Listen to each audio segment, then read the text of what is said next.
मेरा पेपर आज का इतना अच्छा गया ना पापा, इतना अच्छा। सबसे पहले तो आया था एस निबंध, जो कि था 3 ऑप्शन। एक मैच की आत्मकथा, 26 जनवरी, मोबाइल के लाभ और हानियां। आप बताइए कि मैंने किस पे लिखा रहेगा। मोबाइल पे।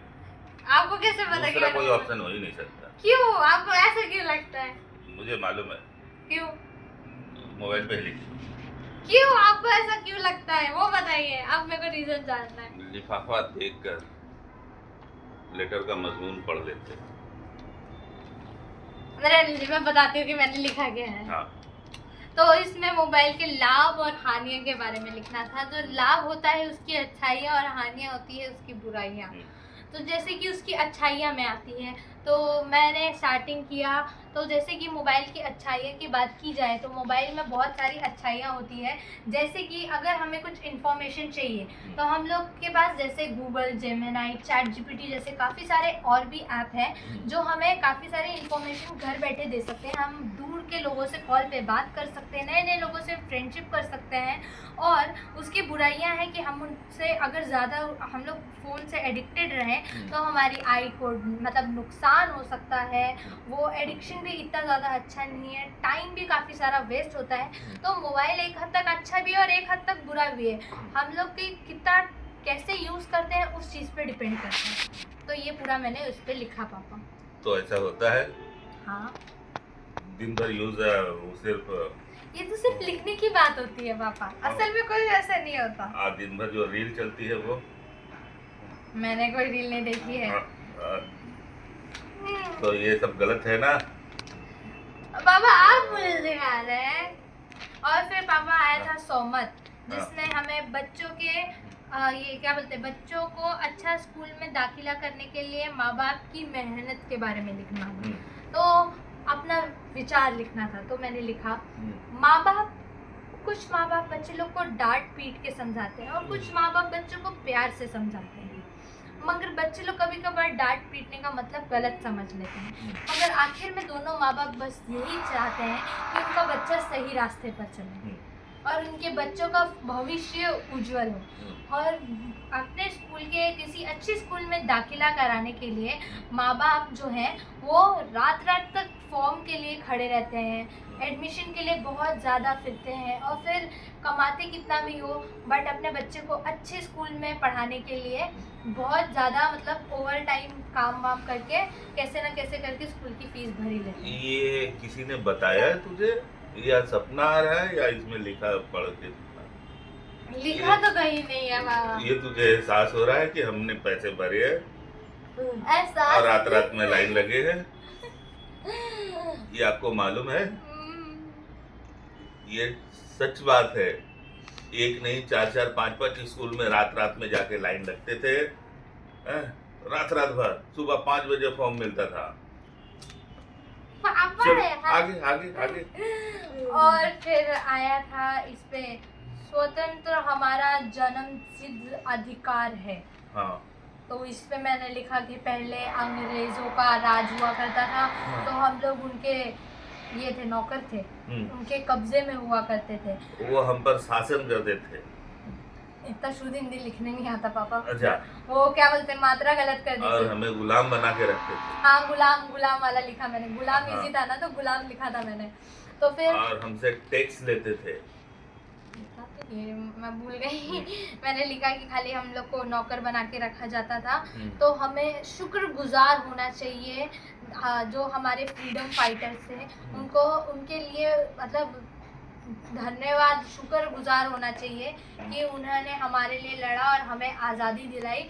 वरना क्या पता, क्या भरोसा, आज भी हम लोग उनकी गुलामी करते हैं। और आगे क्या है? और आगे है एक लोमड़ी और एक कछुए की कहानी। ये तो पुरानी हो गई, और आगे बोलो। और आगे है पापा समय। ये है इम्पोर्टेंट। ये वेरी वेरी समय। अब समय की वैल्यू बताओ। जो आदमी समय नष्ट करता है वो अपने जीवन को नष्ट करता है। समय वो अनमोल धन है। ये रिपीट करो। फिर से हाँ, फिर से।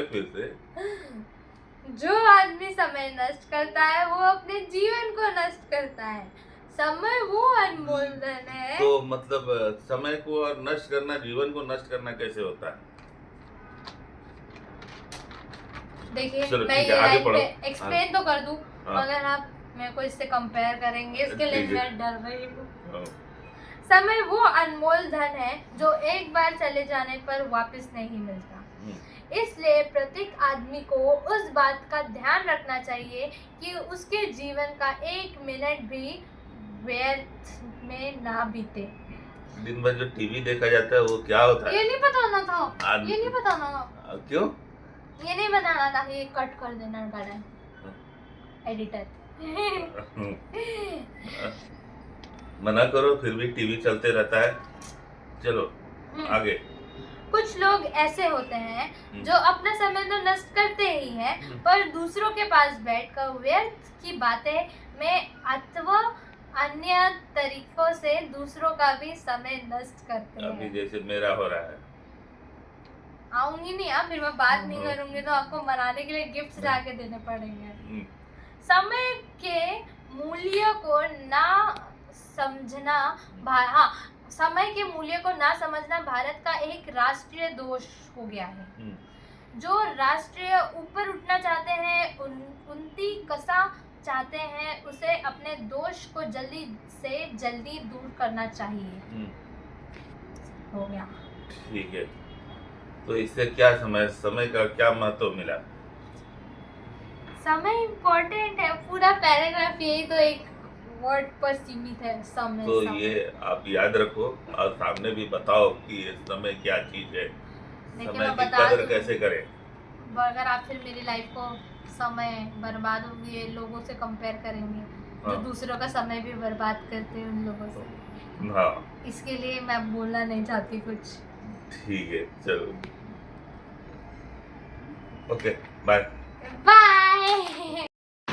सो गाइस, इस बार मेरा हिंदी का पेपर बहुत अच्छा गया है और एक साल पहले तक मुझे हिंदी लिखने बोलने नहीं आती थी, लिखने तो अभी भी नहीं आती है, वो मात्रा की गलतियाँ हो जाती है कभी कभार, बट पहले से काफ़ी ज़्यादा बेटर है क्योंकि मुझे अभी पढ़ने और लिखने आती है ना पापा?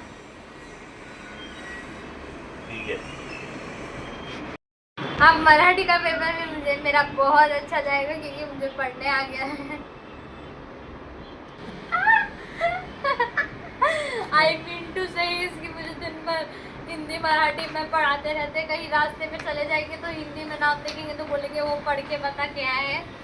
ये सब कुछ पापा के वजह से हुआ है। पापा मराठी में भी लिखा रहता तो पापा बोलते रीड करके बता कि क्या लिखा हुआ है। हिंदी मराठी मेरी अच्छी हो गई है पापा की वजह से, मैं महाराष्ट्र में रहती हूँ तो अच्छी कर ही लूँगी मराठी। बोलिए तो सही, आपको मैं एक ट्रॉफी देती हूँ। ट्रॉफी